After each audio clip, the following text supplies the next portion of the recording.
Direct from our newsroom in Washington, in color, this is the CBS Evening News with Walter Cronkite and Russ Hodge in Memphis, Tennessee, Dan Rather in New York, Bernard Kalb in Saigon, Marvin Kalb in Wellington, New Zealand, and Bert Quint in Khe Sanh, South Vietnam. Good evening.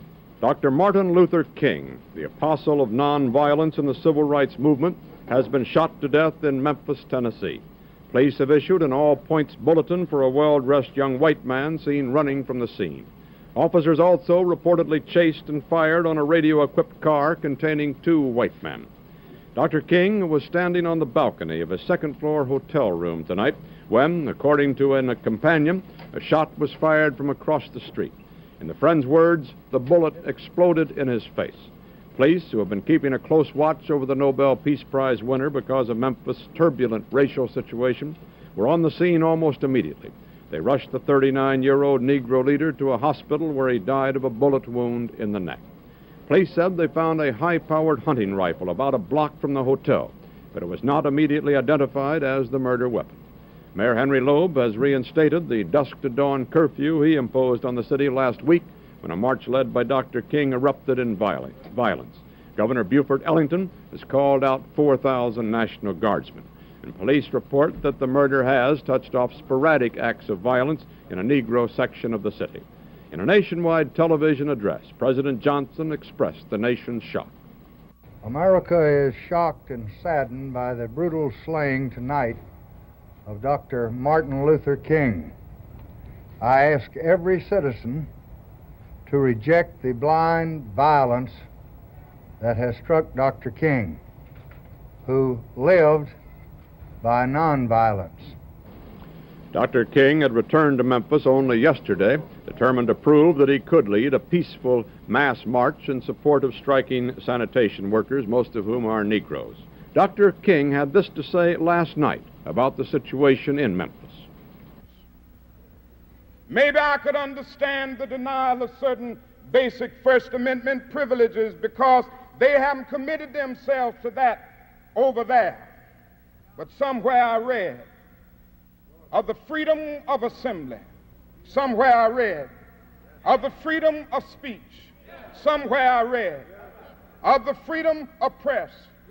Somewhere I read that the greatness of America is the right to protest for right. There was shock in Harlem tonight when word of Dr. King's murder reached the nation's largest Negro community. Men, women, and children poured into the streets. They appeared dazed. Many were crying. A young Negro said Dr. King didn't really have to go back to Memphis. Maybe he wanted to prove something. Soon I will be done. Trouble of the world, Lord. Trouble of the world. Trouble, Lord, of the world. I'll sooner will be done. Trouble, Lord, of the world. I'm going home to live with God. No more weeping and waiting. Greetings. My name is Dorothy Robinson, of Baltimore, Maryland. I was born July 17th, 1941. My experiences of the day of April 4th, 1968 were that the day started out calm and beautiful and quiet, but it was an eerie type of quietness that felt kind of strange.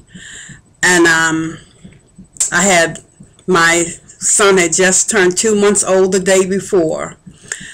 Later on that afternoon, my experiences was to hear of the assassination of Dr. Martin Luther King, and just chaos broke out around East Baltimore.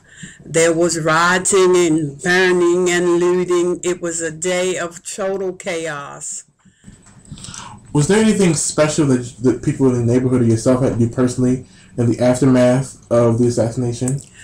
Yes, everyone in the neighborhood was asked to hang a black cloth out of the window of their dwellings for the cause of which was happening, and we never did do that because I didn't see that it made any sense to be hanging a black cloth out of the window in a whole entire black neighborhood, and I didn't understand that, so I didn't take part in such thing as that. And the day before, my son had just turned 2 months old, and so when the police couldn't control the situation that was happening around us, they called out the National Guard to set up a curfew that everyone had to be inside at dusk, except for those who had to show and prove that they were out or going off to work. Other than that, they wasn't supposed to be out of their houses, but had to be on the inside at dusk. And there were no stores in the neighborhood after the burning and the chaos, and I don't believe the children went off to school, and the people that didn't have anything had to go down and get in a line at the Catholic facilities to get food and different things that they needed until the stores in our neighborhoods were rebuilt. It was just a sad occasion. How did you feel personally about the whole event? Well, I thought that it was unnecessary to what happened in the neighborhood, and I also thought that it was a very sad event that that Martin Luther King was assassinated. He seemed to be a wonderful, caring, peaceful person, and it was just, I thought it was terrible that he was killed that way, and because it just made matters worse. It didn't improve anything. It didn't make anything better. It made things worse. After the whole event, kind of ceased, after the assassination and his friend and all that, did the atmosphere of the city change, or did everyone move on? The atmosphere of the city changed, and the people tried to go about their daily tasks and tried to live as normal as possible. But I don't think things were ever the same after that event. Well, thank you for your time, Ms. Robinson. You're quite welcome. Goodbye, class. One day, this nation will rise up and live out the true meaning of its creed. We hold these truths to be self-evident